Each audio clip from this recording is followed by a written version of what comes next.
A very good afternoon. You're watching the Big Lunch Hour with me, Akshita. And first up, protests have erupted against self-proclaimed godman Nityananda outside his Bidadi ashram. Protesters are demanding his arrest after the CGM court issued a non-bailable warrant against him in the potency test after he failed to appear before the court.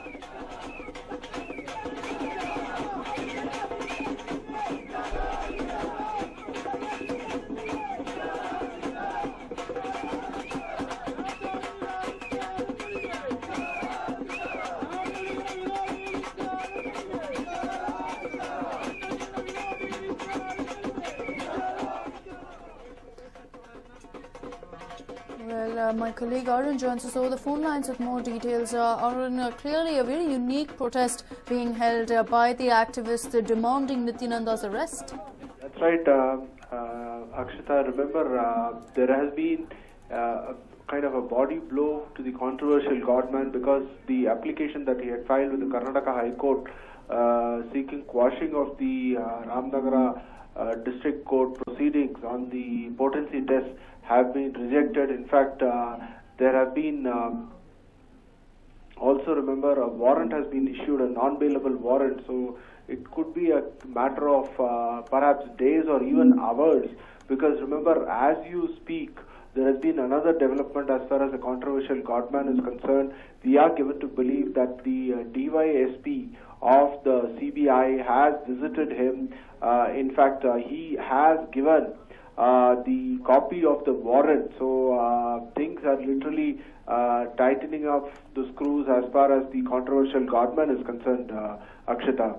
Right, Arun, also of course you stated that the DYSP has gone ahead and issued that notice. Does it mean that if Nityananda is in fact present before the court, it will mean that he is not arrested?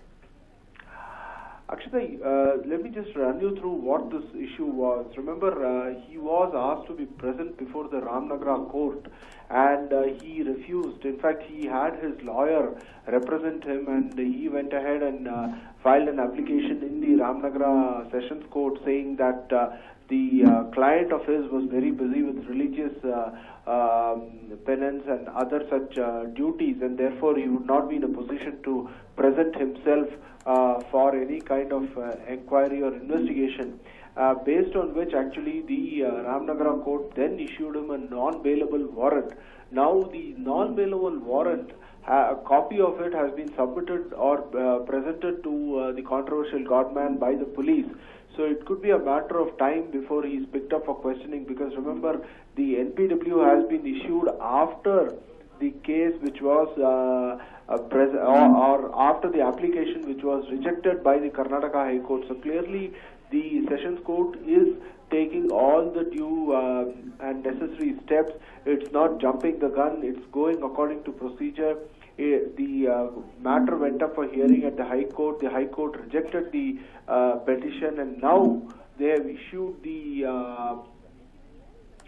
non-bailable warrant. So it could be a matter of hours before which, or perhaps days before which the controversial godman is arrested. Also remember, the protest that you made a mention of happened after actually the controversial godman made statements which are extremely hurtful to the sentiments of the pro-Kannada organizations, Akshita. Right, Arun, thank you so much for joining us with all those details. The CID, we understand, did go ahead and meet the representatives of Nityananda and handed over that particular notice that a non-bailable warrant has been issued against him. Meanwhile, protests continue unabated against Nityananda outside his Bidadi ashram. These activists came together to stage a funeral protest after, of course, Nityananda had made claims that these protesters were paid to go ahead and stand outside his ashram.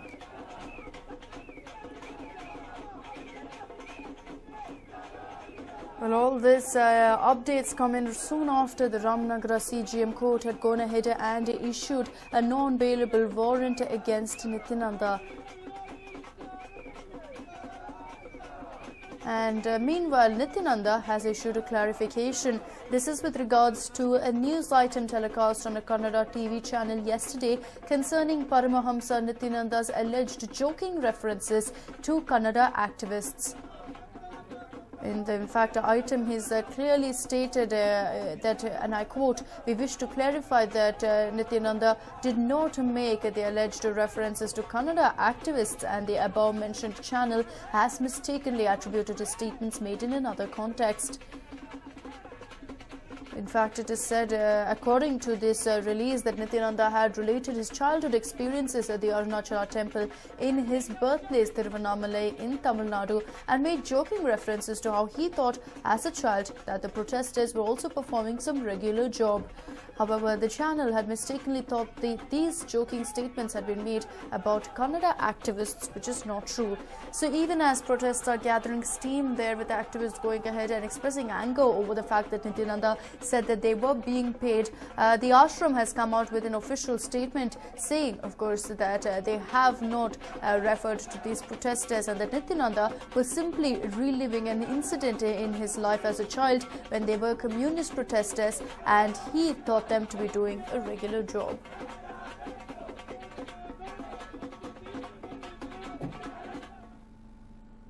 Moving on, the Karnataka Film Chamber will not be participating in the Bengaluru Bandh, even as the city police is gearing up for tomorrow's Bandh called for by pro-Kannada organizations.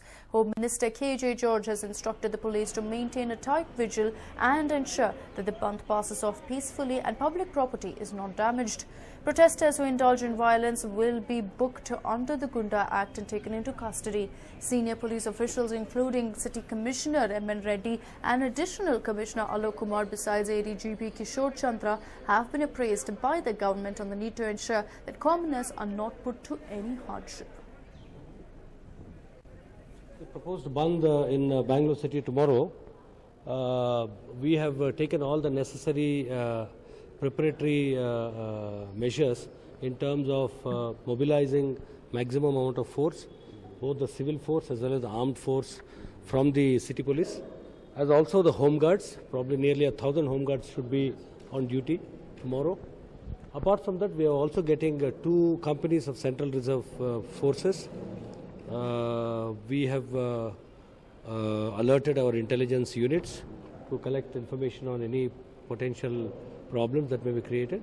We expect that we will be able to handle the bandh day tomorrow fairly well. Was the Commissioner saying that all necessary steps will be taken by the police? As you can see, they're getting set for a huge deployment tomorrow, so all the streets have some sort of an official to go ahead and monitor conditions out there.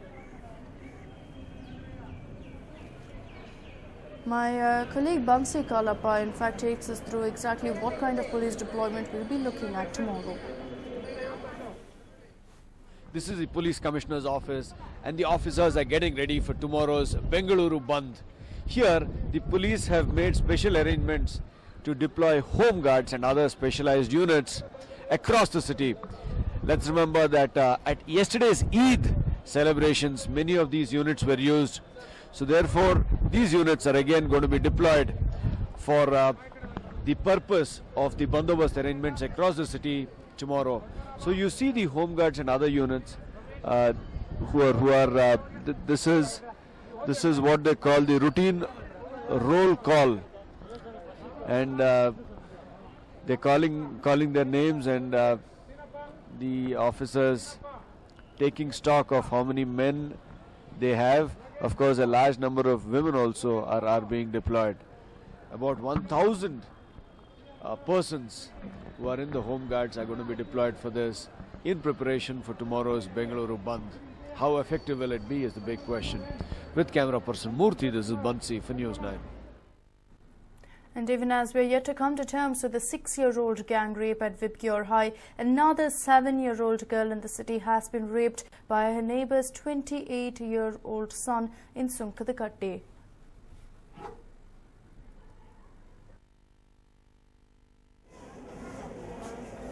ನಿಮಗೆ ಯಾವಾಗ ಗೊತ್ತಾಯ್ತು?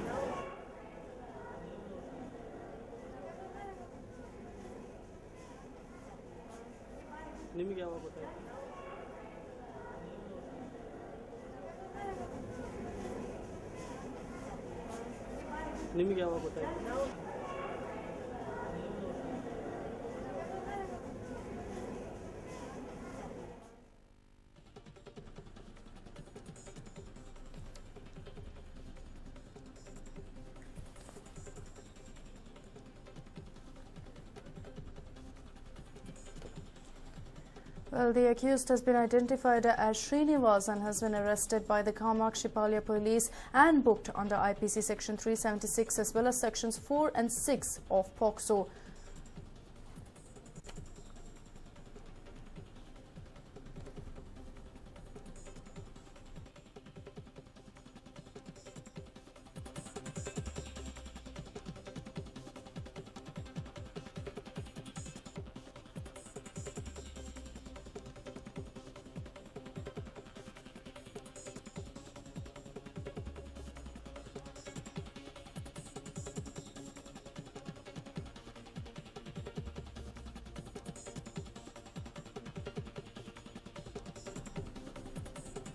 Well, my colleague Deepak joins us with more details on this case. Deepak, if you could take us through what we know about this incident. Akshada, well, now we know that the incident took place on the 27th of this month, and now we understand that this lady, Akkamma, usually was a person who helps out the victim's mother to take care of this little girl after she used to come back from school. She used to be the trustworthy neighbor who usually people let their children be in so that they could be safe. Now, we understand that the victim's mother used to work in a garment factory and also at a school. Now, the details of this particular school where she works right now is exactly not known. It's a little murky. Akshata, we are finding out exactly where she was working. But after school, she had appointed this lady where she used to sometimes pick the daughter up from school and then keep her safe at home until she returns. She was her neighbor. Now, on this particular day as well, it's usual routine that the mother usually, when she could pick up her daughter, she used to drop her off at the neighbor's house, or as I said earlier, the neighbor Akkamma itself used to go pick up the daughter and keep her at home till about 7 o'clock while the victim's mother used to return. And this particular day, Akkamma was not at home. This is when her son Srinivas, he has committed the heinous crime at about 6 o'clock. It was known when they found the kid, she was bleeding, and that's when they knew that something was wrong. Akshita, then as of now, the medical reports are yet